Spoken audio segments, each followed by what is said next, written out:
Hello, everyone, and welcome back to our podcast. I am Chris, joined by my brothers Adam and Eric. Hello. Hello! Ho, ho, ho. Can't wait to do a Christmas episode. And we are back in the room to talk more about video games, continuing our conversation on our top 5 PS2 games.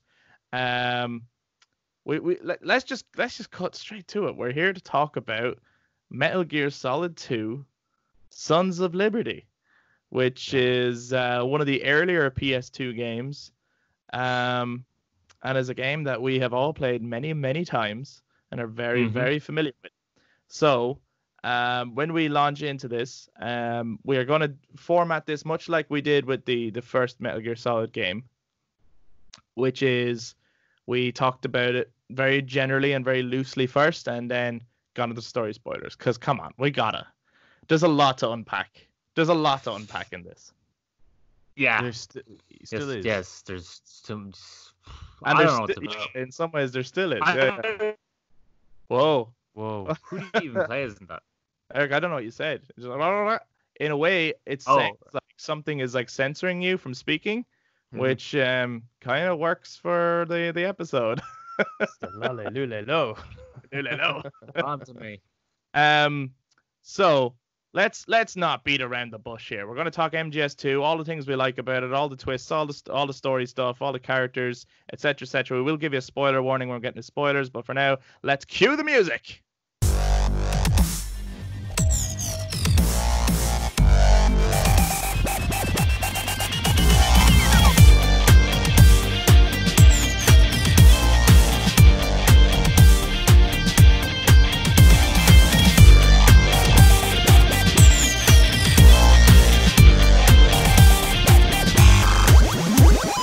Let's talk MGS2. So I suppose off the bat, let's start very generally. Our thoughts on the game first. Eric, I think I remember when we even started off the top 5 PS2 games talk before, you were the first one to launch into. MGS2 is the one I think I remember the most. Yes. Yeah, that's because I played it the most. That is always going to be it. Just yeah, you played it, didn't you? Yeah. Yes. Yeah, I did. Yeah. Sorry, I had had a a bloody chair. and I left it there. There we go. I fucked that a lot, but I only cleared it like once. Because again, I was in that PS2 phase where I just start the game again, but never save. So when I turned it off, I'd have to start the game again. So that's why I remember that one a lot. And you're probably very familiar with the tanker mission then. Oh yeah. I love that mission. That's great. Yeah. That tanker mission's great. Actually is a very good opening though. Yeah, it is. I mean, Yeah, I remember that. Like before I got the game, amazing. that was a demo. Well, it wasn't the whole tanker. It was kind of like up to a certain point. was it up to your first boss fight? Or was it beyond that? Yeah, you're 'Cause I kind don't- of your first kind of, I suppose, boss encounter, which is like the. Oh no, it didn't even get that far. No, it was like before that. You know when you have to shoot the flower bags to see the lasers for the C4, and then you have to shoot the C4 controller. Yes. Then you go through that door. That was the end of the demo. But like that's a decent demo. Oh, up to yeah. that point. I mean, okay, like so I straight don't off the play bat, like right? that anymore. We'd all played Metal Gear Solid. So straight off the bat, when you play MGS2, I mean the graphics, right? At the time. Oh yeah. Well, I still And think actually, it's great. well, though. yeah, I'm gonna say it. Like there was many PS2 games came after it did not look as good. Yeah. Like I know Many. MGS3 had was an improvement, but it didn't look like huge. Like it wasn't way better than 2. No, it wasn't like a whole generation better or anything like No. that. But like when you compare no. like MGS2 to I suppose even MGS1. Final Fantasy X, or I suppose I know San Andreas is like it's more open and stuff like that, but those are the type of graphics we were experiencing. Even God of War, like God of War 1 and 2. Yeah. I think MGS2 looked superior. I was always blown away by absolutely, it. yeah. And then the other thing, the gameplay, right? That's Because step up. Yeah. I mean, obviously it still had like the radar and you're still sneaking away from guards. It's still like a stealth tactical action game, but being able to go into first person mode and aim And with your shoot. and aim with your gun or use tranquilizers. Yeah. And put people into lockers. The amount of fun, I never had so much fun just messing around with a Metal Gear Solid game as I did early on with the tanker. Yeah, that's the interesting thing about the game mechanics, and that was that it's kind of a tech demo with a story involved. You know, like you don't really see like a lot of the new stuff they added in the game were kind of gimmicks. You know, like being able to aim in first person, but aim for any part of the body. Yeah. Like it does become a tactic, but it's kind of gimmicky as well. But like you don't have anything like that in today's games, really. You know what I mean? Like something where they introduce it and it's like a whoa, like what a game changer, you know? But that type of like aiming for anywhere you want, that went on to inspire things like Resi 4 and stuff, you know? Yeah. So you have to be a little bit more tactical about where you're going to shoot. And they had things like, you know, when you shoot people. And they reacted to it as well. Yeah, like they reacted to it, but the amount of blood as well, like, is. Oh, yeah. No, there's area was shooting. You're like, that's a lot of blood. I don't know if that much blood should be coming out of that area. And it was like very, Kill Bill. it was very, it was very detailed blood as well, though. Like it looked pretty real. Mm. You know, especially for its time. It was like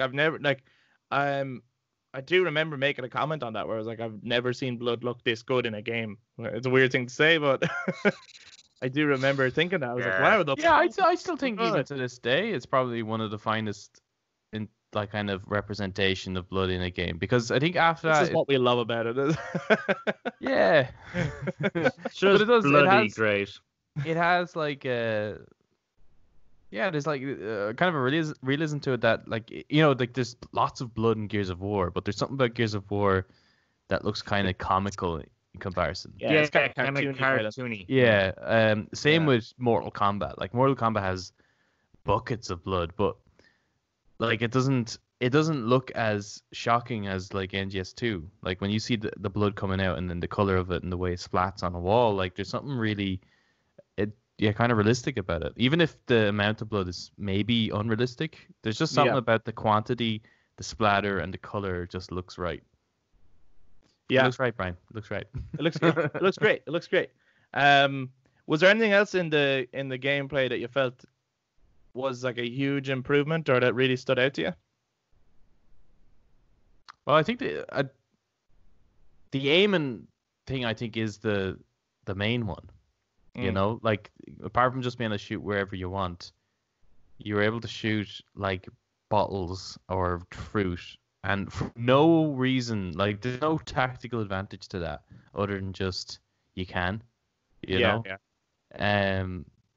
But in terms of gameplay,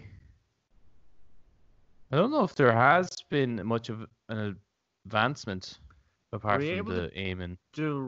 Roll in MGS1? No, you couldn't. So like I suppose so MGS2 add that in, did it? Yeah, so the run, roll, and then into a prone position is probably another advantage. But maybe the tranquilizer gun. You know, like I love that. The ability of being able to hold people up, shake them down for equipment. You can put them to sleep. And being able to pick them up and hide the body. Hide the body, I think, was a big thing. Yeah. For me, you know, it felt a little bit more. Having the tranquilizer gun and being able to hide the body felt so much stealthier. Again, you know, like an extra element of that. And to be honest, it just kind of don't get me wrong. You know, I love the first one to bits. Like I do think it's a superior game, but it makes sense, even if you're going in with like no weapons. It makes sense to have a tranquilizer gun at least. It kind of makes no sense to give you nothing and go into this like nuclear. It's actually more realistic to go send it someone with nothing. Okay. Yeah, like that has happened. That has happened. Like I don't think we're supposed to know if these things have happened. I know we're not supposed. Yeah, top secret. But the reason for it is that if you go in with equipment, that's traceable. Oh no, I get that. Yeah. So in often cases, what people do is they have like there's like newer weapons that will you can customize it so it can take any round you want. Yeah. So if you're going to enemy territory and let's say that enemy is not American, then they're going to be using like AK rounds. So you can customize these weapons to take AK rounds. So that way it's not traceable back. But yeah, it's more realistic. Always AK. If you go to any other country, that's all they have is an AK. There's always an AK. Everybody has an AK. Everybody gets one. I also like that you could get into the locker yourself. That's neat. I absolutely loved that when I was there. I was like, this is incredible. So if they're looking for me, I can hide in here, and now they won't find me, and like just watch the countdown go down until it's safe to pop out again. And some of them will actually check the lockers. Yeah, that was right there. Like, then we have the AI is getting like smarter. Yeah, so there we have like the influences for things like Outlast. Yeah, you know what I mean? Like it did like revolutionize quite a lot of different game genres. Like, and it's quite simplified as well. Like it's so like self-contained. It's not like, with games today the mechanics can become really overwhelming. Yeah. Whereas it's really easy to get into and use everything to your advantage. You're only ever going to be taking on a handful of people at the one time as well. Kojima is just a game making genius, isn't he? It's just every time he makes a new game, there's advancements, It pays to play with Lego. Yeah? It pays to play with Lego. Oh, did he say that he played with Lego? That's how they used to plan all the way up until 4, I think. They would actually build. It wouldn't be realistic now. Like, it wouldn't be all the like they have multicolors and shit, but they would have try and build the set, so to speak, using Lego, and they'd have their little characters, and then he takes his camera and he'd move the camera around to try see where the angles are and try and figure out like can enemies spot at that point and stuff like that. So it was like a way of prototyping the game. They prototyped the game using Lego. He should have never stopped playing with Lego. Oh my god. It's a mistake to stop playing with Lego. The mistake. That was the mistake. That's amazing. I never heard that before. That's crazy. Building games brick by brick. You should have called them Brick by Brick Productions or something like that. That'd be unreal. It's like only Adam would I'm pretty sure that's probably taken. Brick by Brick Productions? Yeah. I suppose Kojima Productions probably isn't. He gets a, like, can you imagine? Quite original. Yeah, I think so. I suppose, okay, without getting into the story spoilers, Metal Gear Solid 2, I suppose it doesn't take long, like, okay, the minute you get into it, the story starts, right? So it's kind of hard to talk about this without talking about any of the story. Yeah. And every part of it is important in the story, right? Every just like tanker to the big shell. Maybe right? those people that haven't played it, we just kind of go, "What's wrong with you?" and we just talk spoilers. Yeah. No, what I'm trying to get to is one of the controversial things about the game at the time it came out was that all of the advertising was that you were going to Solid Snake, right? Yeah. And even the start of the game sets you up as playing as Solid Snake. But there is another protagonist who is the actual protagonist of the game and the person you're going to play as for most of the game, right? So without getting into really the story spoilers, how do we feel about Raiden? This new character. I never ever had a problem with him. Okay. I was straight up said, like, I know others had problems with him, but I was just like, yeah, whatever, he's annoying. Most protagonists in games are annoying. Like, Titus is annoying. Even like the way they give you that second character in Devil May Cry 2 and stuff like that. Like, I just felt that's just kind of part of it. That's just part of games. But like, the gameplay was so good. The actual setup is so good. The characters, the villains you fight and stuff like that. Like, all of them are so good. I'm just like, I can't see any reason to hate any of this. you know? Yeah. So I really didn't care. I know others cared, but I didn't give a shit. Did Raiden in any way put you off, Eric? Well, like I said, it was one of the it's the game I played probably one of the most on PS2. I know obviously I played the tanker a lot more than I played the tank, the shell area, but I still played a lot of that. But because I skipped most of the videos and most conversations because I was young and not interested and just wanted to shoot some things, no, he didn't really annoy me because I didn't have to listen to him. Okay, so it didn't bother you anyway. No, not really. Yeah. Okay. I think I was bothered a little bit by him. I think I've come to appreciate him more as I got older. And we'll get into the story stuff later, obviously. But I think it's that I appreciate the character. I just don't appreciate the portrayal. Sure. It's something I always think my seems thing off with about it. him. I think my thing with it is that I went into MGS2 knowing that Raiden's the main character. All right. Okay. That's Like I saw the first time I saw the game was at a friend's house. I didn't even have a PS2. I saw him playing MGS2. It was during the plant mission. He's playing as Raiden. He's telling me all about it. That made me want to get a PS2. Well, there you know? go. So then when I started it up, I was actually surprised I was Snake. yeah, that was like a pleasant surprise. For you, it was the other way around. Where it was like, wow, what a pleasant I'm surprise. sure for other Whereas people, everyone else it's kind of like I'm sure for most people who are playing it like for the first time were pissed off. But to me, Raiden being the main character it was almost like the knowing Darth Vader is Luke's father kind of thing, right? It's like you go into that film, you absolutely know that, so it's not going to make any impact. Yeah. You know, Yeah. I'm sure for people who saw it for the first time, it was like the biggest deal ever, and that's how probably MGS2 was. Yeah, that makes sense. I don't like Raiden doesn't in any way ruin the game at all. The game's fantastic, but I will admit I'm not a huge fan of his portrayal in that game. But we can get into all that later. Sorry, Sorry? Sorry, Quentin. Yeah, hold on. It's actually not just the voice acting. Okay. It's not just that. But anyway, we get into it later. Is it what do you think of the opening Geiger outfit? What? Wait, what? Two questions came at me. One of them seemed like a legitimate one, and the other one definitely did not. Did you just say something about Geiger wasn't sure. Yeah. You mean Raiden's skeleton suit? Raiden's outfit. I thought it was cool. Yeah, it's like fucking Geiger designed it. I thought that was cool. I like his suit. I was just stabbing the deck with. Yeah. No, I think it's a cool design. I'm into that. I don't know. Don't say it like that. Yeah.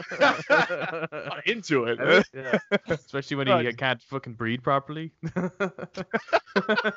It's taking a weird route. I don't like it. I asked you asked, which was like a appropriate question. What did you think of the opening of the game? Like the actual start of it. Like, so with MGS1, you had the Colonel debriefing, and he's coming up and he's swimming, and then he like reveals himself, and then you have to do the sneak to the elevator. In this one, you had Snake just walking slowly. It's the first time we're getting these kind of like super cinematic shots, the camera's zooming past like cars coming, it's heavy rain, he starts to jog, and then like next minute code comes off, he's in full stealth, and then he does like this dive off the bridge onto a ship. Yeah, and he's got the cord attached to his belt. Where they never show you how he puts that cord on. So was he just walking for ages with a cord behind him? I think so. I think he must have been, because you're right. He doesn't. Yeah, I don't. I think the intro. I don't think the intro grasped me all that much, to be honest. Really? Actually, yeah. I think it's all cooler on. Actually, I tell you what, when the HD remaster version of it came out, that intro's way better. But I remember when I was younger, I couldn't quite make out when he's in stealth and he's supposed to be like flipping and everything. I couldn't tell what the fuck was going on at all. He's not flipping. Kind of gets caught. He spins at one point. Jumps up to. He like jumps off. Oh yeah. He does like spins at one point. And it goes in slow motion. But at time, I just thought it looked like he was getting caught on something, or that the game had lagged. And so for me, the dramatic tension that it was building up had kind of been taken away. But slowly but surely, like I'm not like, oh, this is shit. Like I'm not sitting there like that. But I do think I thought the intro to the first game was more dramatic, because there was a lot of the music and the tension of it leading up to it and getting the briefing on your way.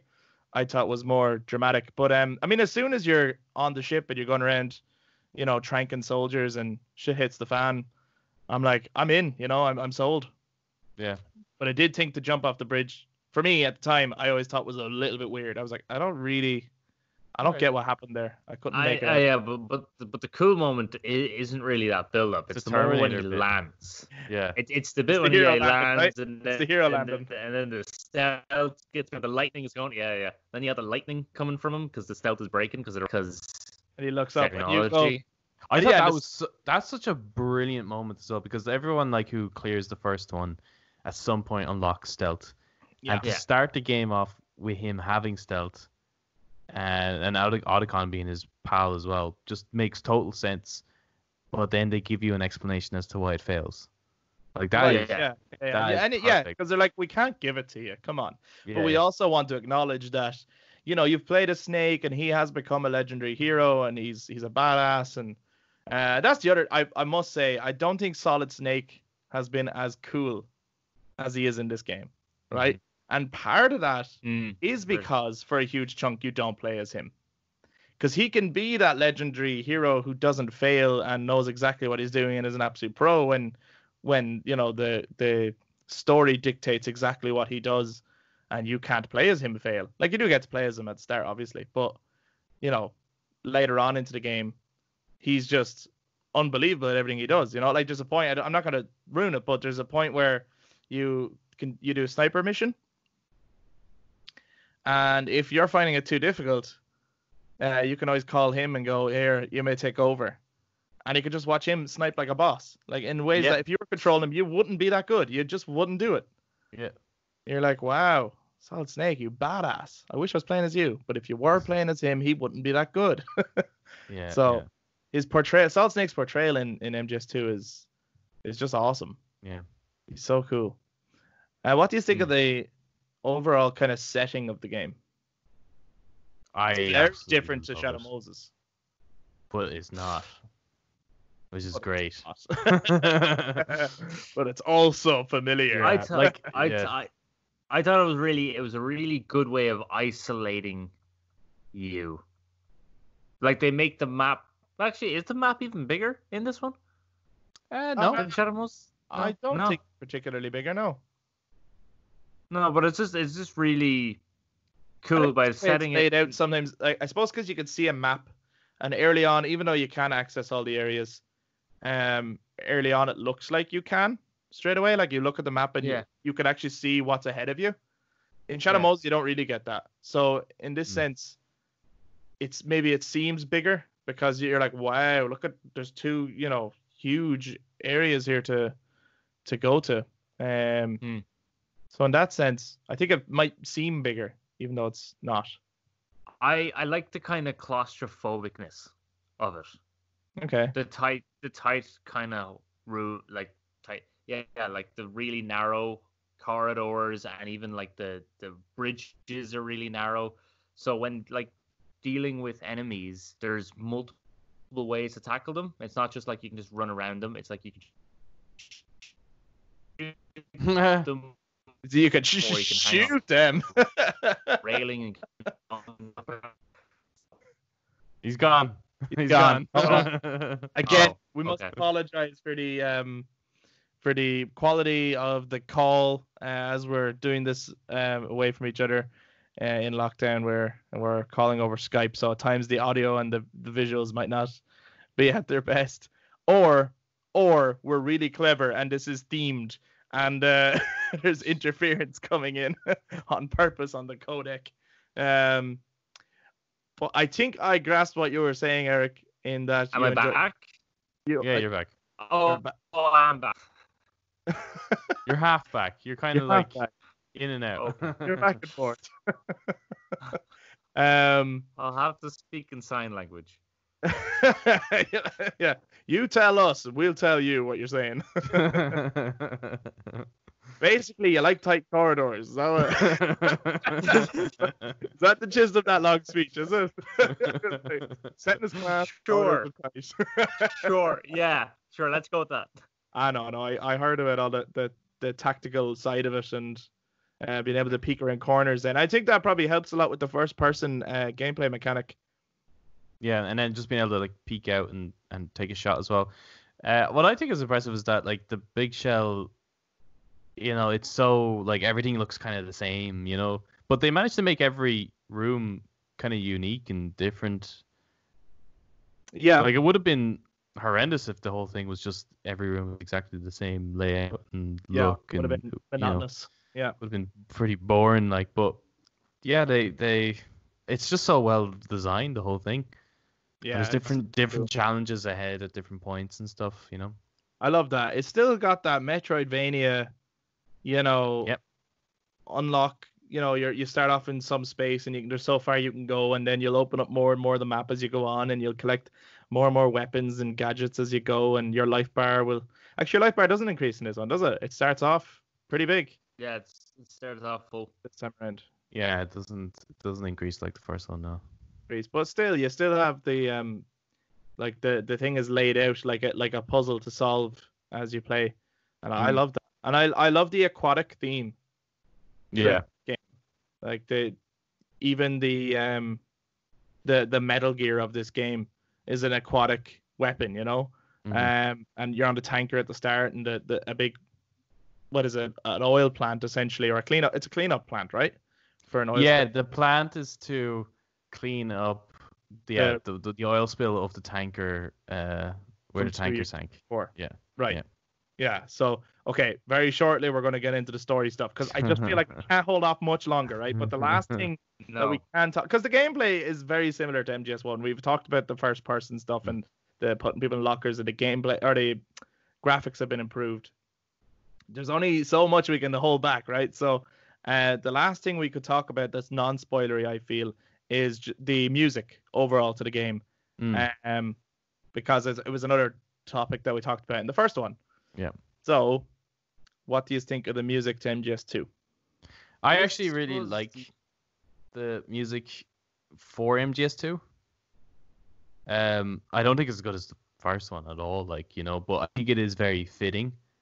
It does work. Yeah. I'm just not so sure about that particular composer for the following ones. Okay. I think I think he's suited because it's supposed to be just off the coast of New York. Like it has that like kind of New York kind of thriller vibe to it, like the kind of the movies that came out in the 90s with like, I don't know, Harrison Ford trying to find his family kind of. That's the kind of vibe I get from this. He's always playing a doctor, game. Right? Yeah.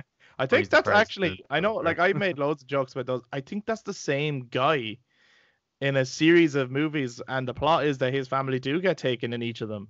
It's like the original Taken. No. I don't think they're totally different movies. Like I think he's playing the same guy, and it's the same family getting taken each time. No way. I think it is. No. I have to look into that. You know the type of film I'm on yeah. about anyway. Yeah. Yeah. And that's the kind of vibe I get from this game. And I think the composer just is perfect. And I think that's the type of vibe he's probably going for as well. Considering I think that composer did compose probably a bunch of those films. Very possible. Yeah. Very possible. Yeah. Yeah. How about you, Eric? What do you think of the music? This it's the first one where it actually has the main Metal Gear Solid theme, isn't it? Yeah. Yeah. Yes. Yeah. It's in the opening credits. Yeah. That's about all. I'm not gonna lie, that's about all I can remember of the music from Metal Gear Solid 2. All right. Okay. It's just the main theme.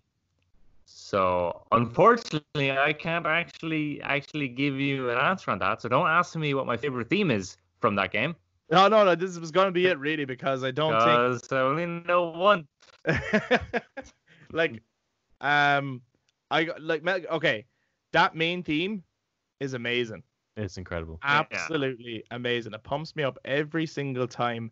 And that opening, when it's like a montage of like the scenes and putting up the cast of characters as well, and it's just like this big cinematic movie thing, and then it builds up. It's so cool, and then it gets to a point where it just stops. It gets quiet, and it starts to build again, and like the drums kick in, and you're like, oh, I am ready to salute. I love it. I love that piece of music. And it only shows clips for the tanker, doesn't it? Most of them are for the tanker, and it ends on a small clip of Raiden, and then the title Metal Gear Solid 2 comes up. Because it shows a little clip of Raiden and Snake back to back, and you get your first glimpse of him. And I suppose that was probably designed to make you go, "Who the hell's that?" And then some people might have loved it, and some people might have been angry when they were like, "Now I know who it is." But wait, where's Snake? But I think there's an overall kind of jazzy score that plays throughout, especially for Fortune. And I appreciate it, but I'm not that into it. Not a jazz lover. A lot of like seagulls and no, I mean there's some jazz I like, but I don't know, there's something about it. It's just it just doesn't create the right kind of atmosphere for what's going on, I feel. But there is a lot of that.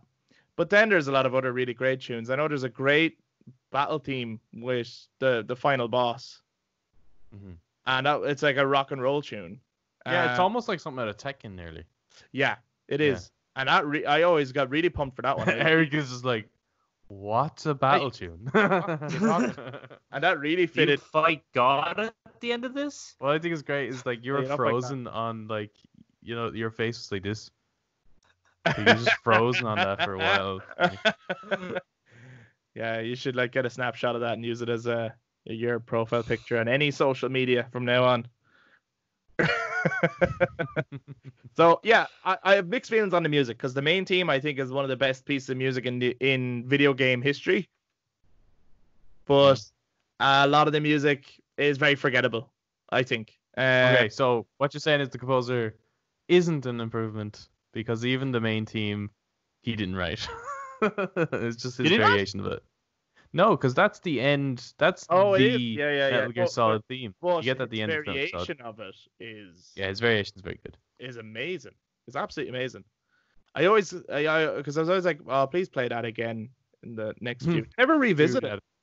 Like, they revisit bits of it, but they don't revisit, like, that version of it. Yeah, and it's only in the credits of the following games as well. Yeah, so it doesn't actually small happen. Segments of it. It's never the whole thing. No, it's the full thing, yeah. In the credits, yeah. It's like an acoustic version of. That's what I mean, though. Like, but it's not as long as it's not the full song. It's only it is the main melody of it, but it's not the whole thing. Yeah. You know. And I think that theme should be the Metal Gear Solid theme tune. However, if you look up Metal Gear Solid theme tune on YouTube, if anyone wants to look it up, you will get the theme that was in MGS3. And I played Snake Eater? just 4 as well. No, not Snake Eater, not that song. It's just a different theme. Okay. I can't even think how it goes, but it's not as good as the one in MGS2. It's genuinely not. It's weird because it is known as the Metal Gear Solid Saga tune, I think is the name of it. Right. Yeah. But yeah, I think overall, I don't think it was as atmospheric and as moody as the first one, the music in this one. No. But it did suit It wasn't angsty enough. It wasn't angsty enough. Yeah. But it did suit the color tone. This game is kind of brighter than the first one in its color tone, in its color palette. But very dark, which is subject quite cool. Yeah, so it's like really bright, nice colors, and it's like you're playing as like a really young, kind of rookie-style character who's somewhat optimistic and naive, which then you find out everything that's going on. You're like, this is very dark. This is disturbing. Thank God as a child I didn't understand this. And I really didn't. Okay. So we are now going to go into spoiler territory. So the assumption is from now on that you have either played the game, you are familiar with the game, or you just don't care and you're here for the chats. So where should we start? First of all, okay, yeah, where do we start? Where do we MGS4. It's easier to explain. But no, we're not trying to. Oh no, we're not trying to explain it. I suppose I start with the stuff that's happening on the tanker, right? So Snake and Otacon have set up philanthropy. Yeah. Are you just Anti-Metal gonna do Gear a group. summary of the whole game? So here's the start now. Here's how the game goes. No, I'm actually wondering what you think of the setup of the game, from a story point of view. Well, their position is totally natural. Like it's kind of like, I don't think you'd question their motives. You know, like Snake has dedicated his life by accident to defeat Metal Gears. Like in every situation, it's always been like another Metal Gear. But I love that again. I love that in the script. He's always really surprised. Metal Gear. Gear. What's that? Remind me. Yeah. It's on your resume at this point, man. It's literally all you've done. Can you tell us about your skills? I destroy Metal Gears. But yeah, it's like the fact that he's doing that now. That the, Metal Gear Rex was kind of was a secret, but now has been leaked. Parts of it are being sold. I love that setup of following on from the end credits of the first one. Yeah. Not only do we find out who Mr. President was and who Ocelot was working for in the first game, but we find out what he does with the information that he's after stealing, which is it's been leaked on the black market, and there's Metal Gears all over the world now, and different militaries are building their own anti-Metal Gear weapons. It's like, this is awesome. It's after exploding and changing the scene of war, I suppose. Yeah, and that it's like this is like the next stage, like where everyone was worried about the conflict of having nuclear power between the US and Russia. This is like the next step. It's like if everyone had a Metal Gear, like no one would be like kind of safe. So Snake is dedicating the rest of his life, his retirement, and taking these out, or at least exposing them. I think that's what his mission is in the tanker, isn't it? He's just you're going to take pictures. Evidence. Yeah, you just want photographic evidence that they have a Metal Gear. That's the Marine Corps to have the specific Metal Gear designed to take out other Metal Gears. I love that mission on the tanker because, you're going in just to take pictures. You're going in with a tranquilizer because you're not wanting to kill, your fellow Americans in this game. But then you're not the only one interested. Russians. And the Russians take over the ship, the GRU. Yeah, that's a really cool sequence too. Like I think that this game is probably some of the best writing he's done in any game he's worked on, in terms of an overall story. But I think this is his best directed work, personally. Like in terms of like the camera angles used. Yeah. Like the next few are so like, just sit me down and let me tell you the whole story kind of a thing. You don't get a lot of that in 2. It is. Oh, in some places you don't get enough. Apart from that last sequence, which is like 2 hours long or something like that. Yeah, but most of it is done through codec, which makes sense because no one's going to just stand there and tell you all this shit. Like there are certain moments. Yeah. There's certain moments that they will do that, but most of it is done through codec. Apart from that, it's just like it's good action that's kind of been shot. Yeah. And them taking over the ship, I think, is really cool moment. It's awesome. What do you think of the setup at the start, Eric? Now that you can talk spoilerific. Yeah, now we can talk. Because the whole thing, you can't talk about it without spoiling it. Fantastic. It's great. Yeah, I love the idea that you fight Metal Gear Rex at the end of the first one. You defeat it. You know how dangerous it is. And then Otacon, who built Rex, now feels responsible considering all the weapons are now getting everywhere. So Snake and Otacon join together to take down these absolutely devastating weapons. Like what Adam said, it's almost like entering the new Cold War, only you won't have to irradiate everywhere. So it could just decimate lands without ever having to launch a single nuke because they're that dangerous. It's kind of like, I suppose, for Otacon as well, it's kind of that Tony Stark thing, right? It's like, I am responsible for the weapons that I've put into the world. And now I want to, I feel the responsibility to take them out of it. Because any life that's lost as a result of these is by extension my fault. You know? Yeah. And then Solid Snake, I suppose he just doesn't know any better. He doesn't know what else to do with himself, does he? He has no. No. He's like, what will I like? The only thing I'm good at. Well, actually, that's the thing, right? So Solid Snake's whole mission in this game is built on Gray Fox's dying words. Right? Yeah. Yeah. It's the whole, I know that fighting is the only thing I was ever good at, but just find something that you believe in. Like fight for something that's worth fighting for, and that's what he finds. Yeah. I love that. I love like Snake's turnaround. He's so cold and callous in the first game, and in this game he's a pretty different character actually.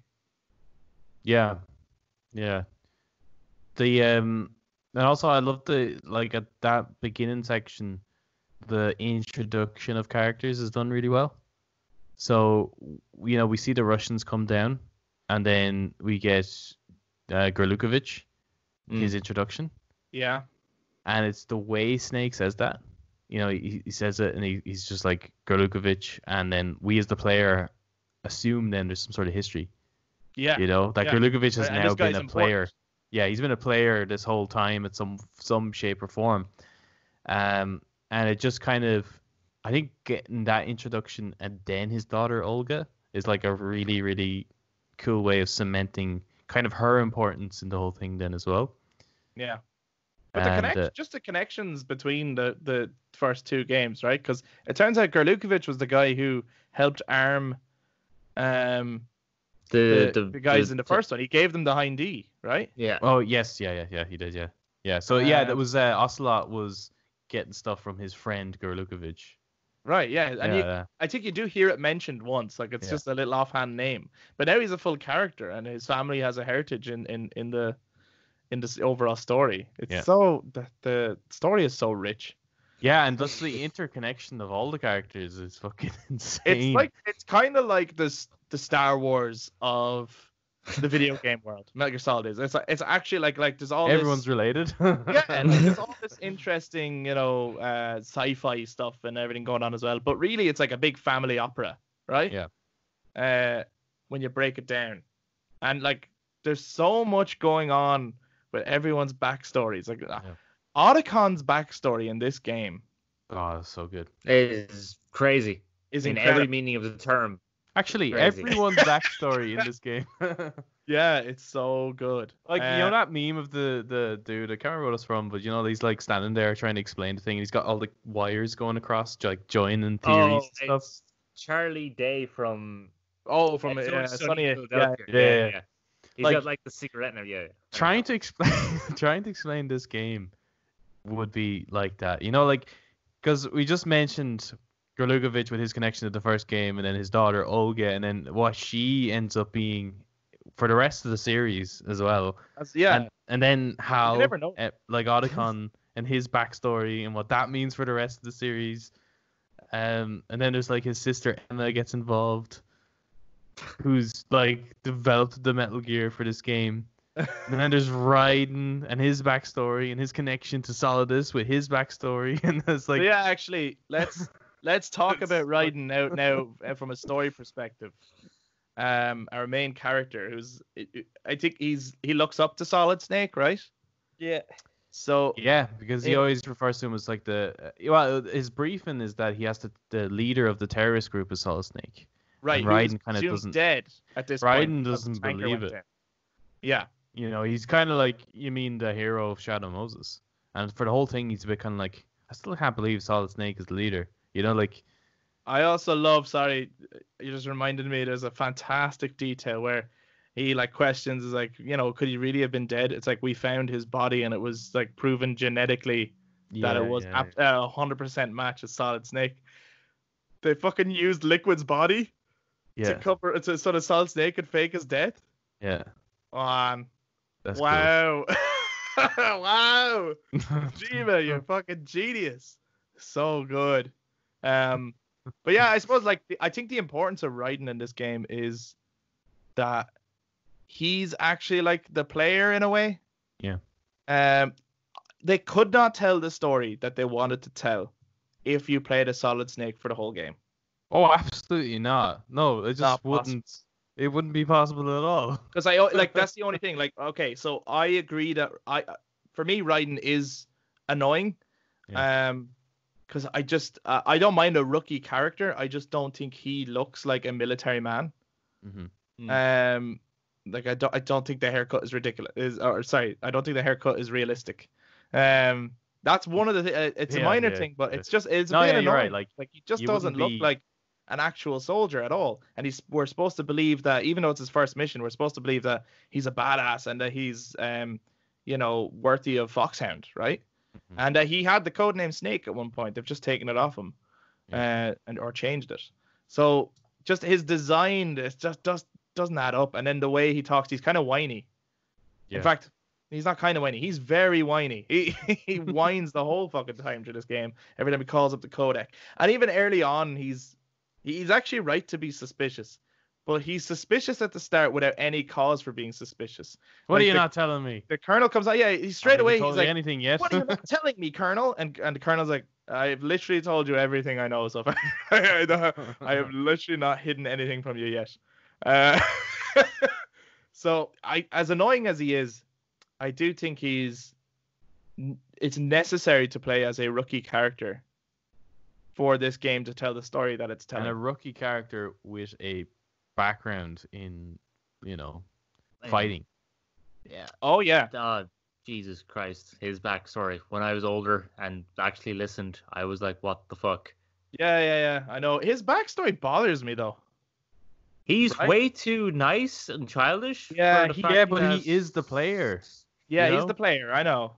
Yeah, so I know, but no player ate gunpowder with their potatoes. He did. Oh, that's right. Yeah, that's right. They fed them gunpowder to make them a bit crazier in the battlefield, right? Yeah. So yeah, Raiden was like a child soldier in some war under Solidus. The only thing is, right, Kojima writes his twists so well. They're so good. They're so intertwined. I think that's the only one for me, right, that feels it didn't have a payoff because there's just no hint of it at all. I just felt like it came out of nowhere. He sees Solidus. Solidus goes, "Don't you know who I am?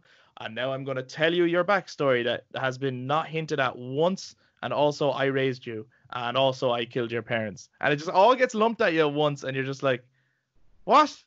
Where did that come out of? None of this has been even hinted at. I don't think that was supposed to be a twist, though. That's not a twist. That's just a character reveal. Right.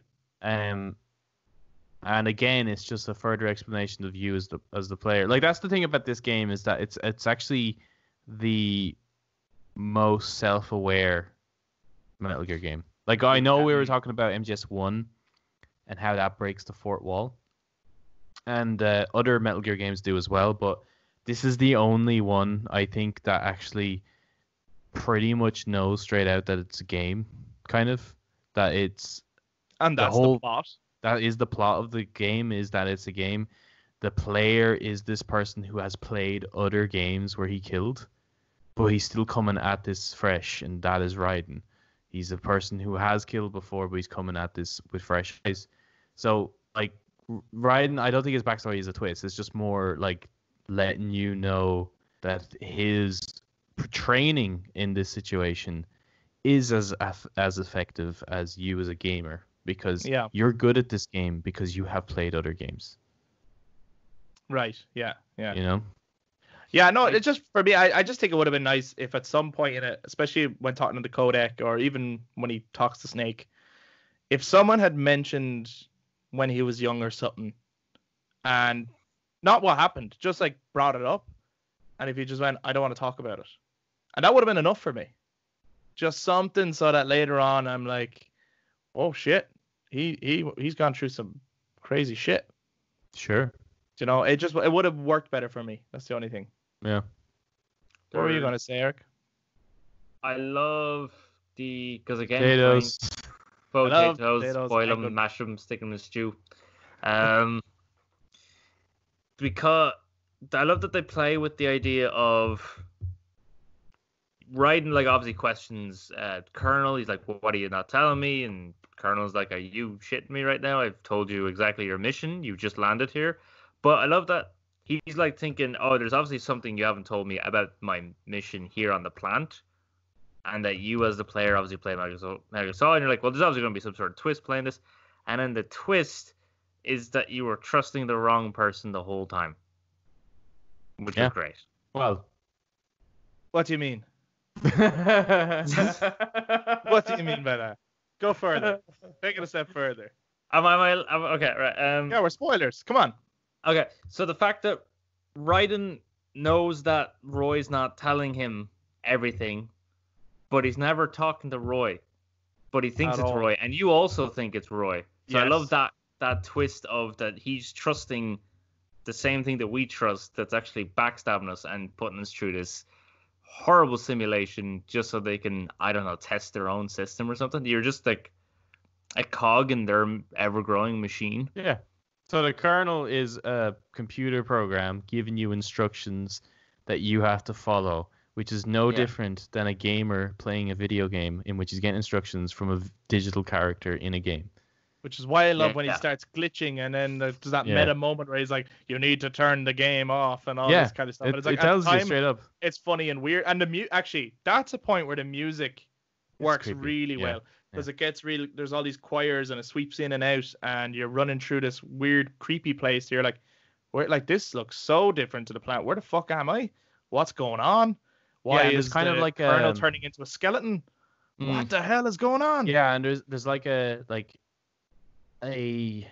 as though like the computer system's being haunted. Like there's like, I know we talked about like a horror aspect in the first one. Yes. But it's a bit more, that one's a bit more like kind of actual haunting with powers. But this one is like as if the computers have become self-aware. There's definitely like a 2001 Space Odyssey kind of vibe going on here. Yeah.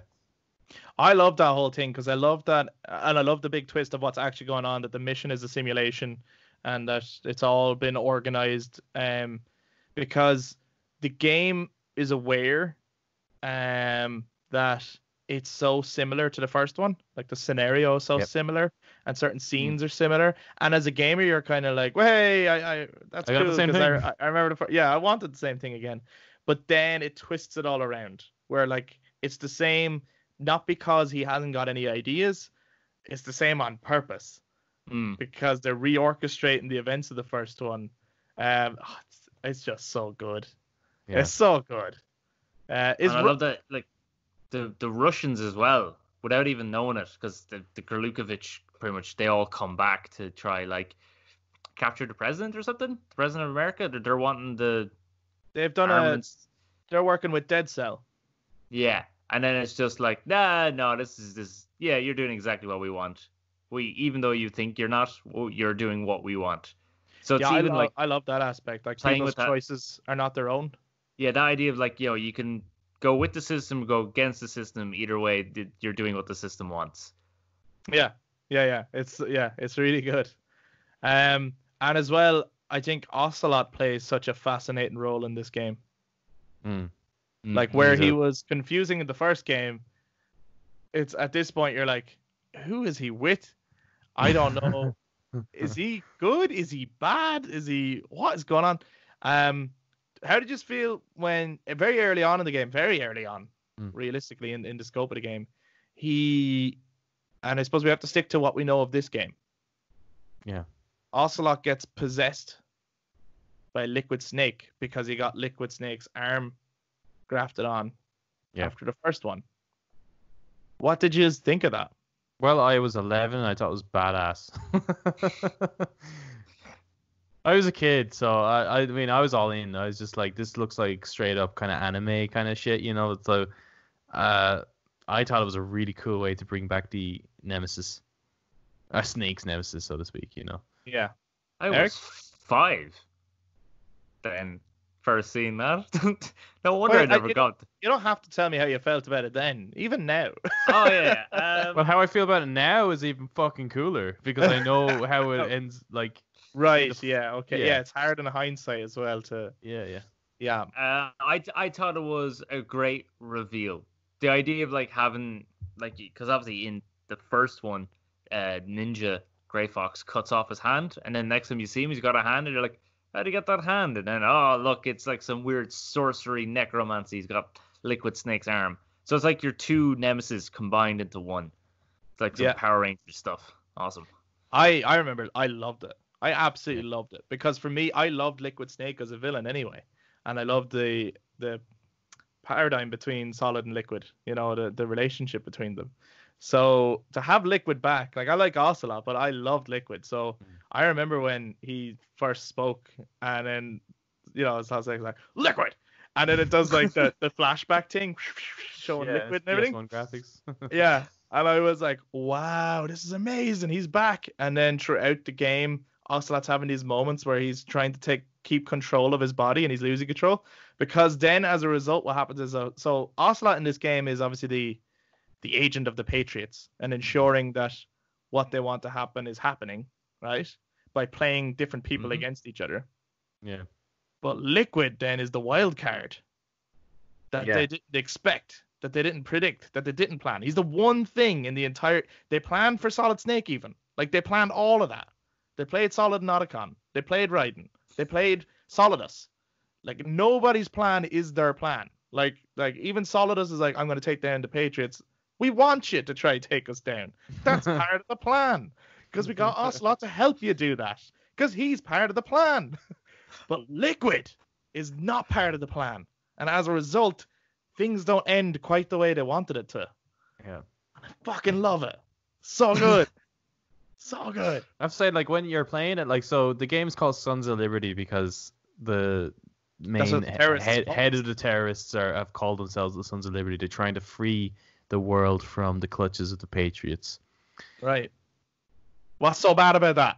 Yeah, like, I remember playing when I was like a kid playing it. I'm like, yeah, take down the bad guys because I'm the good guy and they're the bad guys, so I have to take them down. But like now when you're playing, you're kind of like, am I even doing the right thing? Like am I the bad guy? Yeah, like my orders are to kill him, which are the same orders as what he has, kind of thing. You know, like we have the same boss technically. So yeah, now when I play it, I always feel bad with that last fight defeating Solidus, because I'm like, this guy could have gone on to free the world. Is Solidus a villain? That's what I'm saying. I don't know. Like, I feel so conflicted now. I suppose, hold on, we'll go back for a second, right? Just to compare. We are really jumping all over the board. I'd say a lot of people are like, what the hell are they talking about? Was Liquid Snake a villain? Yeah. I think Liquid Snake was a villain. He did some he did some villainous acts. You know what I mean? I think the question that can really narrow down is who are the heroes in Metal Gear Solid? Oh my god. Where have all the heroes because, gone? Like you're asking, like, is Solidus a villain? Yeah. In Metal Gear Solid 2. And even if you like agree with the idea, take down the Patriots, this computerized AI system. Well, of course it's computerized, it's AI. But anyway, who's controlling the world, and everything that happens is by their design. Yeah. He did also feed children gunpowder and force them to fight. So was he doing that though? Was that him? Yeah, he was their trainer, right? He was their leader. He was making sure that they were, because I suppose he's the third clone of Big Boss. Yeah. That bit was always weird to me because he's older than Solid and Liquid, but he's younger. They do kind of explain that, yeah. Is it It's the age thing. It's the same problem that Snake ends up with in 4. Oh, okay, cool. Yeah. He's age that. I mean, I did think it was cool to see a new villain that looked like, well, supposed villain. At the time as a child, I absolutely saw him as a villain, who looked like Big Boss, because I'd always seen Big Boss in like the pictures in the booklets. Yeah. So it was kind of cool to see essentially Big Boss in the flesh. And do you see him as a villain now? No, I don't think I do. I don't know, but I think he did some horrible shit. So you shit bring up a very good point, Eric. Yes, he abused children. So yeah, I suppose he fucking is like. I mean, there's no real excuses for like, you know, making children war and feeding them gunpowder. Also, how many people does he get? Actually, I'm convinced he's a villain. And then like he sees you and he knows who you are and he knows he trained you and then tries to blow you up when he's in a Harrier. Like how many people does he even kill? His motivation, actually, you know what? No, bang on, he is a villain. Because his motivation isn't, because I think he does say it, he's not necessarily just about trying to free the world, right? Like, he uses that as his sort of altruistic thing. For himself, but it's, really. Yeah, he was sick of being a puppet.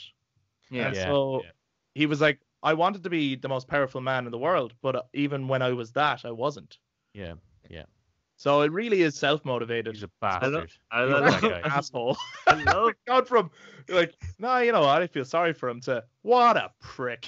I also love that like he's there and he's got his clothes, like he usually has a trench coat and no one seems to go, "Oh, Mr. President, how you doing? What are you doing here? Oh, come on in." But he's not the president at that point. No, he's not anymore. No, but still, like he once was, and like no one recognizes him. Well, I always think it's weird that like when he was the president, no one was like, you know, you look just like this war hero. Like the it's uncanny. But isn't that war hero? He was this like he wasn't really. I don't think he's known to the public or anything. No. But I mean, there's no way Les Enfants Terribles was a fucking secret around the Pentagon then, because everyone must have known Big Boss. No one knew. No one knew. The Patriots knew, and that was it. And the Patriots were made up of what, 5 members? And talk about that. Loads of no, they're made up of loads of presidents' initials. Doesn't it? And the died over 100 years ago. There was 5 members? No. I think so, yeah. No. There wasn't. Stop talking. That's later. Okay. Sorry. But anyway, you brought it up with the initials. I did not. You started this thing. You asked us what we thought about Metal Gear Solid 2. What to tell you. So anyway, in MGS4. But that's what's mad about this game is that like for years I loved it without understanding this game. Yeah. You know, like you can love this game by just its gameplay, its setting, and characters, and still not grasp what the hell is going on in this. It's like one of those like classic movies that have one of those weird endings that people can interpret for years, kind of a thing, until finally it's revealed what happens in the game. Yeah, like I don't think years later is fully clear until 4, right? Do we all feel that way, or? No, I felt the complete opposite. Oh, really? Yeah, I hadn't a clue what 2 was about until 4. That's what I just said. That's what I mean. Oh, sorry. Yeah. I don't think you can fully grasp what 2 is about. What you just said is exactly what I mean. Yeah, I felt the same way. I was like, I have the general idea of what's going on in 2. Like, I know all the early stuff I get. You know what I mean? It's just, it got to a point at the end where they were talking about all this control and all these codes and all these initials, and I was like, what? And that went over my head until I saw the result of it, I suppose, in 4. So there's a big payoff. Like, MGS2 is the game that's setting up the finale of the series. It's setting it up. Yep. But I'd say it probably did make sense to other players in more developed countries with actual internet. Unlike our internet that we have right now. We didn't have it. No, but like when we were playing that, we didn't have internet. Not like forget broadband. We didn't have internet. Yeah. I don't even think we had a PC when we were playing that game. Yeah, we're many years later. Yeah. We lived in a shanty town. No.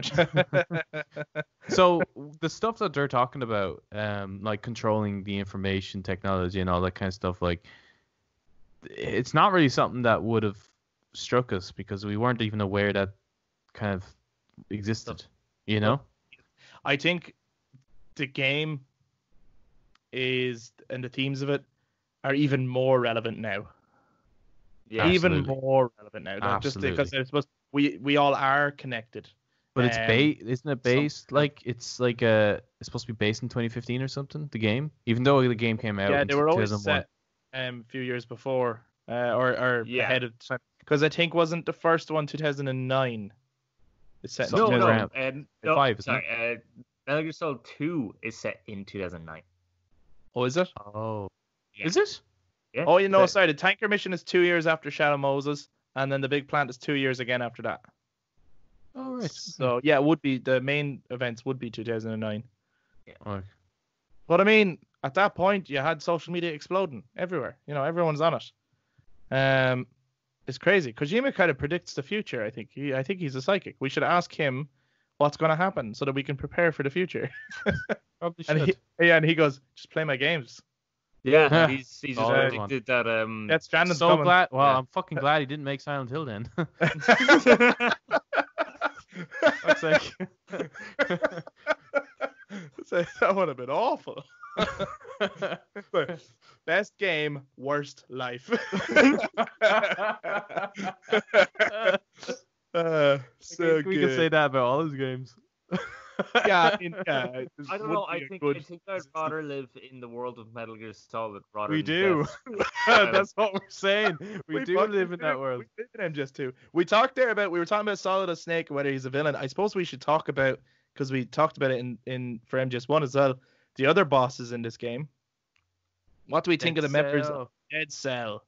I, again, actually was thinking about this. I love playing in theme with the fact that everyone is being lied to.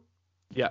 And the lies are in front of their face, but they kind of don't really want to admit it or look at it or agree together that they are being controlled. I love that Fortune, who throughout the game, you'll see like people trying to fire bullets at her and all the bullets just keep going past her. And she presumes that she's like psychic. Yeah. And it just turns out to be like some sort of magnetic field around her that diverts the bullets. Which then turns out she actually is psychic. She actually is psychic. Yeah. Or something, right? But something like that. Or nanomachines. Everything's nanomachines.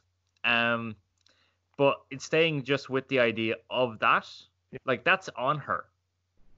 That was on her, and she doesn't even bother to recognize that that's what it's doing. Right, yeah. Because Ocelot gets it later. And it does the same thing. And then such shoots a cool Fortune. scene as well. Yeah. He like takes them all on. He's like, yeah, he has that device. Fortune is such a cool name for that character as well. Well, that's what I love about all the names in it, is that at face value, they're so silly. You know, the names are actually kind of silly, but there's a deeper meaning to everyone's name. It suits their character as well. It's almost like the fucking X-Men, you know, like. It is a bit, yeah. And they're kind of are like that. They're like these super mutant soldiers, like, you know. Yeah. They feel a little bit more disjointed as a team than Foxhound did, I think. They're more chaotic. They all have their own agenda. Yeah. Yeah. They're all sort of, but it's a much smaller team. I think one thing, because I love the boss fights in the Metal Gear Solid games. I always felt MGS2 didn't have enough. Like, and there was even opportunities to do other boss fights that they didn't. Like, I think it would have been so fascinating to do an actual boss fight with Fortune, even though you can't hit her. To try and find some way of like I don't know, if you'd have to depend on the radar and you have to literally sneak up behind her and like take her out with physical attacks. Yeah. I actually have a feeling that would have been great. I have a feeling that they had way more planned but had to cut due to time. Do you think so? Yeah. I think they're like, well, they do add other encounters that kind of fills in what would be boss style roles. It's just not boss fights with them. But, yeah, I'd say they had plans but probably scrapped them. Because there's other parts of shells and stuff that you don't get to explore as well, you know? They just kind of write it off as, oh yeah, they're flooded. Right, yeah, that's true, yeah. Do you just have watch Eric now. Do you just have a favorite boss fight? Thank God. I actually, for a second there, because Adam mentioned shells, I thought you were about to go, do you have a favorite shell in Metal Gear Solid 2? That's going to be a whole hour and a half episode. I mean, what was your favorite Metal Gear Solid shell? No, I don't know what your favorite shell was. What's your favorite bullet? What? Which was your favorite boss fight in the game? Solidus. Sword fighting man on the top of a building in New York? Class, with Arsenal gear being crashed, and I don't even know how it got there. With apparently Techno music. That was class. And then the way you kill him as well at the end is really, really, really cool. I'm actually with you. Solid Snake is my favorite boss fight too. Just because it's like you get to use a sword, right? Yeah. Like Mm. part of you wanted to be Grey Fox from the first one. So when you get that sword, you're like, oh my god, am I ninja? Am I the new ninja? It's like a role that gets passed on, you know. Even actually, there is a ninja character in this game, Olga, who's sort of watching out for you for the whole game, Yeah. like a guardian for you, and she helps you out at different points, and she does give you the sword. So she does pass on the mantle of ninja to Raiden. So being able to fight with a sword fight at the end with the cool music, that's awesome. How about you, Adam? I don't know actually, because I actually don't really like any of the boss fights in the game. I just like them in a narrative sense. Yeah. But the actual mechanics, probably just fortune, because you just have to sit there and survive. Yeah. Isn't it a shame though? Because that fight, like I acknowledge there's an encounter with Fortune, Mm-hmm. but I just feel like because of what she can do, that would have been such an interesting and challenging fight. Much like what they did with Mr. Freeze in Arkham City. Yeah. You Like know? I think Fat Using Man the is radar probably. to fight Fortune would have been so good. I think Fat Man is probably the most creative fight in the game. Yeah. Because, well, one, you have to kind of use your wits to try and trap him necessarily, or like, because he's moving really, really fast, so you have to try and shoot a really fast moving target. But he eventually will plant bombs as well, so you have to use your entire arsenal at that point of the game against him. And he's probably actually the hardest boss in the game. Yeah, in a way, yeah. Yeah, He's actually my favorite of the bosses. Fat Even Man? though I prefer the Yeah. fight with Solid, because I just like how dramatic and kind of epic it is. As a character, Fat Man is my favorite. Yeah. Absolute psychopath. But he reminds me of like a Batman villain. Yeah. Well, they all kind of are. That's like, aren't they? They're all like, Well, Fortune with this ability to not die, Vamp, this immortal vampire, Fat Man, this guy who's like an expert with bombs but has roller skates. Yeah. He skates in. You'll never catch me, Batman. You know, Yeah. that kind of thing. Yeah. He would have fit right into the 60s. They're all very comic booky. Very And much, especially so. with their Even, names as well. Like, the second I saw Solid Snake, I was like, "Who's that guy?" And actually, I think it was you were playing it, and Connor O'Neill, and he was like, "He's like Dr. Octopus." Like that was and he is. He's got the tentacles. Yeah. I think they're supposed to be two mechanical snakes. I think that's supposed to be the idea. But they do come off as Dr. But it has the four claw things on each end of them. Yeah, that's the thing. Like it's Doc Ock's, like. Yeah. And he has this big armored suit that looks kind of like Doc Ock's armored suit, but just it's like a different color. Like. Yeah, it's an unusual character design. It's probably the Yeah. last thing you'd consider for Absolutely. your main boss. And an ex-president. And he fires. I remember actually there was a really cool moment in Metal Gear Solid 2 at the end, when you have to work with, I think it's you work with Solidus to fight all the Rays. There's like loads of Rays in Arsenal. No, you're just fighting them. You're not working with them. You do have to fight loads of Rays, yeah. But the moment when he starts to kick ass, and he has that's an amazing cutscene. Yeah, there's a fire. Yeah, unbelievable. He jumps up onto one of them and he's like shooting it, and then without looking at the other one, he just shoots and takes it out. Yeah. And he's wielding the P90 like a pistol. That's the first time I ever saw the P90. I fell in love with it ever since. That's such a great cutscene. Yeah. No, Solid, in fairness, Solidus is a badass. Yeah. His name is, I don't really like his name, but he is a badass. What? Well, they couldn't call him Gas Snake, could they? No, I don't know. Later on down the line, I think they found interesting other code names for a snake. Like, okay, in MGS5 they use Venom Snake. I was like, you could have used that earlier, because you did at one point you used Naked Snake, and Venom Snake would have been way better. It's like you should have utilized Venom Snake much earlier than this. But something like that, I think would have been better as opposed to following the Solid Liquid thing, because it's just a bit strange because it sounds too much like Solid and nothing like Liquid. Yeah. So I'm not too mad on his name. What's your favorite from now on, it's just favorites, Eric. Okay, so you're just gonna have to deal with that. What is your favorite part of the game? It's Emma, isn't it? It's swimming with Emma, right? And holding her hand. Yeah, and then you gotta spraying the bugs. Yeah, It's the got- bug spray, the it's got a- anti-bugs, the Coolant. bug repellent spray. Wait, Emma, pass me the bug repellent spray. Oh my god, the whole not thing that is. bit. Not that bit. That's for fucking sure. Well, that's for fucking sure. What is a great bit in that game? What would be? That's what I'm asking you. What? Not even a great bit. Your favorite bit, even. Do you not have one? It would have to be the bit I just mentioned. The bit when Solidus just absolutely kicks ass and takes on all the rays.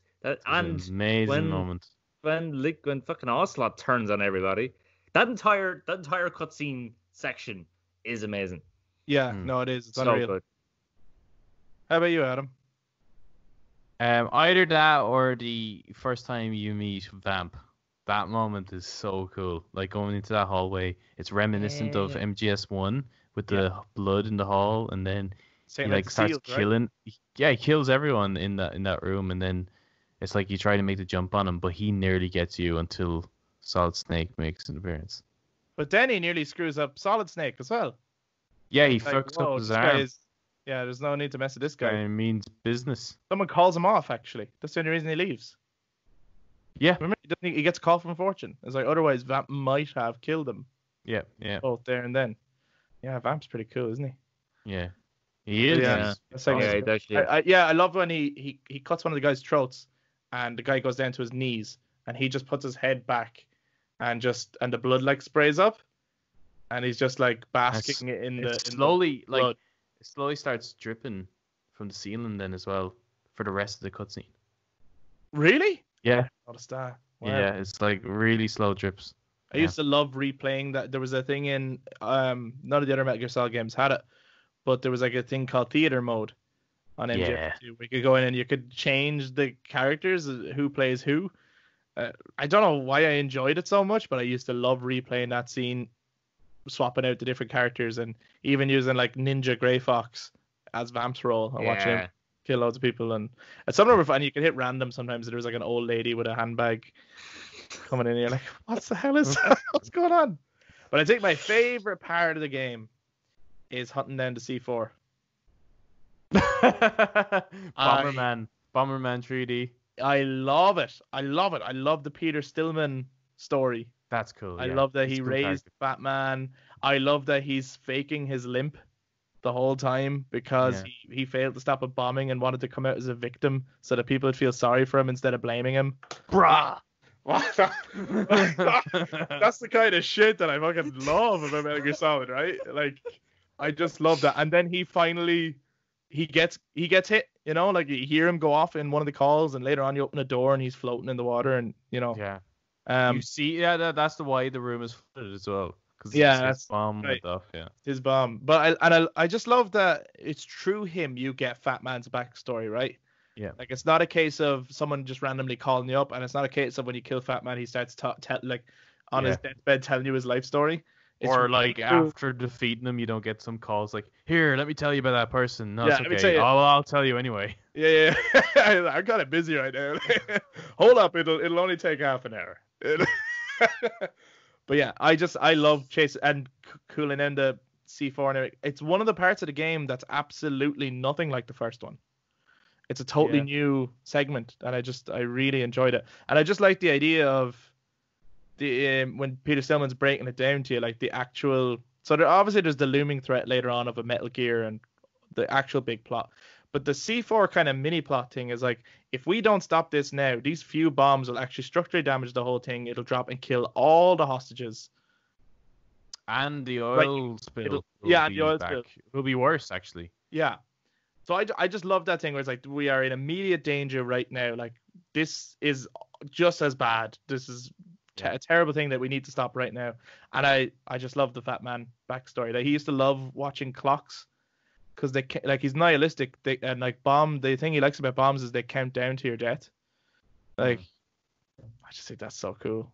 Laugh and grow fat. That's his whole like way of looking at life, isn't it? Just laugh and grow fat because none of it matters. Yeah. He's just an interesting, nihilistic, awful character. So, But I all love of that, them, like, all of them have had like some sort of fascination or at least experience with death.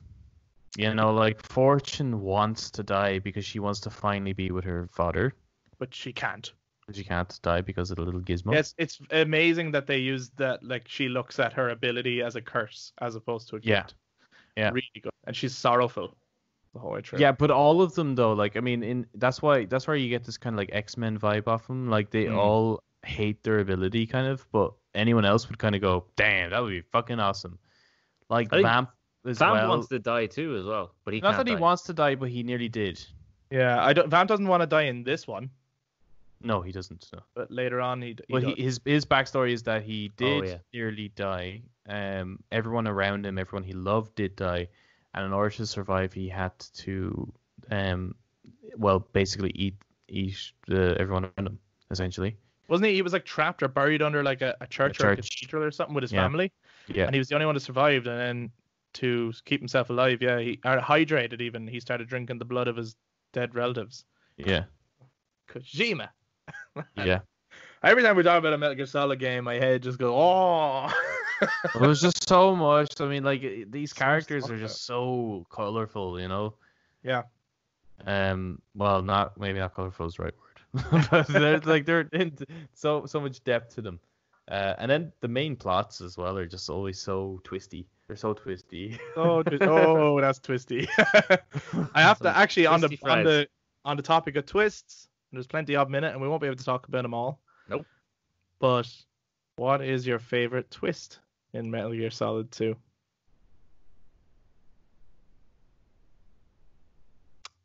I'm pretty sure we mentioned this earlier. Okay. The idea that it is because it is so similar, and then you find out the whole thing, like it's such a clever way of doing the same thing again, but having a justification for it. Because sometimes people like that. People like when like the sequel is just the same as the one that they love. Yeah. Like So- let's do it again. Yeah. Yeah. But then if there's no reason for that whole let's do it again, it becomes very much, oh, you just did the same thing again. That's not very clever.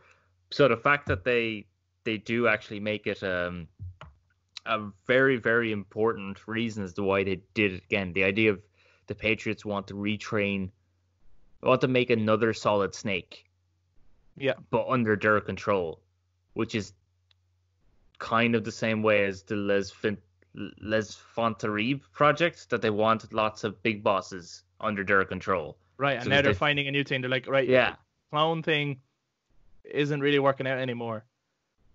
But this whole brainwash thing could work really well. Yeah. And if Now people we know where George Lucas gets his ideas for the Clone Wars. And No, Storm- what?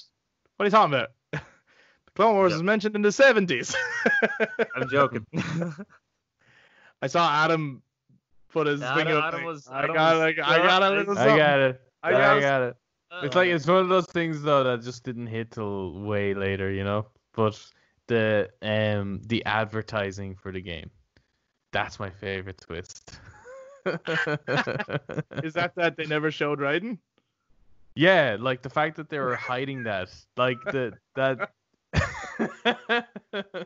Oh, Kojima. Oh, because are you talking about the fact that in place of Raiden, everything Raiden does, they actually have Solid Snake Yeah. to make the players buy it, which is all part of the simulation. Yeah, it's Yeah, like he's using actually, he's it's also using false information yeah. to make you do something, which is the plot of the game. Yeah. That's Huge. That's pretty the good. fucking I finest mean, the twist whole in point it. of MGS2 is deception, right? I would say deception is the biggest theme. Everyone is Mhm. lying to everyone. Like, literally everyone is lying about their role in it. And Even it's all Rose, part of a isn't it? huge game. Even Rose is lying. Olga is lying about who she is. Ocelot's lying. Liquid is lying. Everyone is lying about what they're doing. Even Solid Snake is not straight up with Raiden. You know, he pretends to be this other guy, Iroquois Pliskin. And even when he reveals that he's Solid Snake, he doesn't reveal what he's actually doing there. And then at one point, like, Raiden thinks he's been betrayed by Solid Snake, and he's like, I never said I was with you anyway. Yeah. Whoever said I was on your side, and there's all this like deception has to be the biggest theme in it. So the fact that they use that to market the game is ingenious. It is incredible. And it's kind of beyond people, I think. Yeah. People aren't clever enough to get that was like the plot. Yeah. Like you do see like some fantastic campaigns for things, like advertising games or films as well. Like on Twitter, wasn't there that what was it about the invisible people? Can't remember the name of it now. The Invisible Man? Yeah, the Invisible Man. The Invisible people. There's only one of them actually. The new one. The newest one, right? That's really good. The Twitter post for it was, I think it was just hashtag Invisible Man, right? And that was it. But if you turned your Twitter to dark mode, you'd see a white hand. In normal Twitter, you can't see it because the background's white. So shit like that is like, but that one, like, I mean, you get it, right? You get it straight away. That's clever. But this one, like, for Metal Gear Solid 2, that's crazy. Yeah, I'm not 100% sure if though that twist would survive in today's world, considering how quickly people would critique something. But I think as well, like, I actually think there's a lot of, I don't think a lot of people realize that was all thematic and part of it as well. Yeah. But I think a lot of other people did realize that, but still didn't like that they had to play it right. They were like, I get it, but I'm not happy about it. I don't like. But I think Eric is right there about like how quickly games get reviewed and stuff, right? That there's something about games back then that they would go on like months later. Magazines would still be talking about them. There'd be like new shit that they're talking about, right? Whereas now it's like people write up about games maybe 2 days before the game is out and then forget about it. They're on to the next game. Yeah. They actually don't give a game enough chance and like to let it sink in. Like, what does it mean? What does each part of it mean? And all this kind of stuff. Like, people are way too quick to absorb pretty much everything. And like they have to I have to clear it in like 24 hours and then I move on to the next thing and stuff. Like it's actually crazy. And part of that though is like, because I've fed into that as well. Part of that is the fear of spoilers. Part of it is like, if I don't keep up with everyone else, I'm gonna see spoilers. Yeah. Someone else is gonna root on me. So if I don't experience it for myself, like as soon as it comes out, I'm also like I'm gonna have it ruined on me and I'm gonna be really annoyed. I mean, I'm guilty of that. I'm guilty of going, let me play this and get it cleared as fast as possible, not necessarily doing the game justice. Like, even there's a part of me where I feel like when I was playing 7 Remake for the first time, I was like, I wish I'd slowed down a little bit, but I'm too worried because I've already heard that people are talking about the ending, and I'm like, I didn't expect anything of the ending, so now I'm freaking out that I'm gonna, have it ruined on me. But yeah, there's it's like a race all the time to like keep up with the new stuff and then move on to the next thing. The turnaround is huge. I think I agree with both of you essentially. The overall theme, the actual what the game is actually about, I think is the best twist of the game. What the Patriots are, the control of the Patriots, and what's actually going on. That the mission is not a simple defeat Metal Gear mission. That's actually not what's going on at all. I think that is the best twist. But another moment I really like in the game is an Otacon story reveal that I think is so powerful and so strong and just you never expected it of Otacon, who's always so he seems chirpy and optimistic, but he's so hurt and so sorrowful deep down. And that's that he had an affair with his stepmother and it caused his father to kill himself and tore their family apart. Yeah. Do you think Kojima was okay when he wrote this? I think he had a lot on his mind. But I have to say, I absolutely love the moment where, because you meet, they set it up so well, right? Set it up so well. You meet Emma, who's Otacon's sister, you meet her parrot earlier on. And Yeah. even earlier on, the parrot's saying like, Hal, I miss you, because it's repeating what she says, right? Yes. And when she dies, pretty much before they have a chance to actually reunite, right? And he holds her while she's dying, but they didn't really get to reconnect the way they wanted to. And he pretends he's okay, and he does this cool handshake thing with Solid Snake, and he walks off, and he has the parrot, and then the parrot starts saying, Hal, I miss you, and then he puts down, and that gets me every time. I'm like, that's like another... The only bit that throws me off with that is his performance at that moment. I think the crying it's a little bit, like, it falls a bit flat, but yeah, that's a powerful fucking moment. I would rather just mute it and then just have subtitles or something. Have music lower then as well, and yeah, I just think that's so. All the characters are so deeply layered, like so layered. Every moment, nearly every cutscene has a new twist or a new, there's something else going on. Yeah. Nothing. That's why we got into spoilers so early in this time around, because you just can't talk about this game without spoiling it. It's a pretty bland game without its story, I must say. The gameplay is fun, but there's not a whole lot going on. It's quite simplified in terms of its setting and its mission. That's simple. Yeah, straightforward. The start of it is very straightforward. It's the characters. That's what really complicates it, I guess, and fills it out. But then big reveal. Yeah. Huge reveal at the end. That really doesn't make sense until you play the fourth one. Yeah, I suppose we will get to that as well. And it still doesn't make sense until you watch that video a few times. Yeah. Because if we're going to say that with this one, the characters, we were saying, their names, reflect their backstory, and so there's a lot to them. At face value, they seem kind of stupid and quirky, but there's a lot to them. After this one. So 3 and 4, it really takes a fucking nosedive. I know people might thinking, gasp, oh my god, how could he ever say something bad about Snake Eater? And we'll definitely get to that. But it really, Sons of Liberty, I think, is the cherry on top kind of a thing, it builds up everything. Obviously I prefer the first Metal Gear Solid. Yeah, but it does expand. It isn't the next evolution, and it has just as much in terms of story and characters and twists and turns and stuff as the first one, that the following games really lack.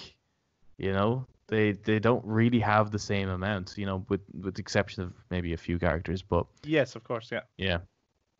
No, I'd agree with that. I don't think everyone is as layered or as deep as I do think, and we'll get to it, I'm sure. In Metal Gear Solid 3, I think I prefer the bosses overall because there's more of them and there's more fights, and I think that it's more diverse cast. But you learn fuck all about any of them. So there is this kind of it's the storytelling is better in 2, but the boss fights are better. The boss fights are better in 3. There's that. 3 is obviously a much better game in terms of gameplay. Absolutely. But we will get to that. But 2 is just such a complicated story. I suppose the last little thing, actually, I wanted to ask you guys, because I'm not sure if it's true, before we finish up. Rose in the game, the one you're talking to, is that the real Rose? I'm pretty sure it is. No? It's not the real Rose. I don't think so. No. But then the real Rose is also a spy of the Patriots. I think she was not a spy. I think she could have been kind of in custody, kind of a thing. But she, the Rose that met Raiden and had a relationship with him was another, his whole life essentially has been part of the Patriots' control, right?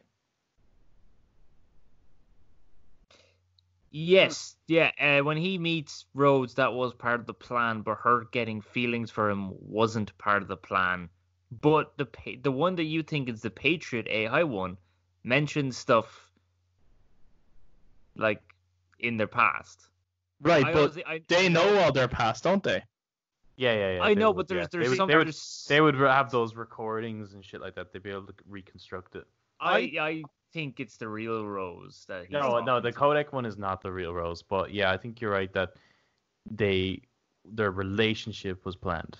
Is the early calls the real Rose? No, I don't think any decodects were real. Oh, no. Okay. Okay. I find it really interesting. There's a point where they go, "We have Rose." Yeah. Oh, yeah. Okay. So yeah. Okay. The Rose that you're talking The about, real one is in custody. they do have the real Rose, so that if you decide I don't want to play anymore, it's like, okay, well, if you don't want to play, we'll make shit real here. Yeah. Like, we already have like emotional leverage on you. Yeah, as does they have with Olga. Right. Yeah. Man, so much. Ah, damn. They have Okay. everything. The Patriots, bastards.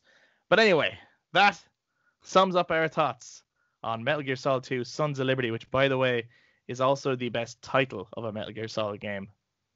Period. Yeah. Sons of Liberty. Wow, so good. I think it's no surprise then that our fifth favorite PS2 game was Metal Gear Solid 3: Snake Eater, and it's the next one to talk about, which we'll be talking about next week.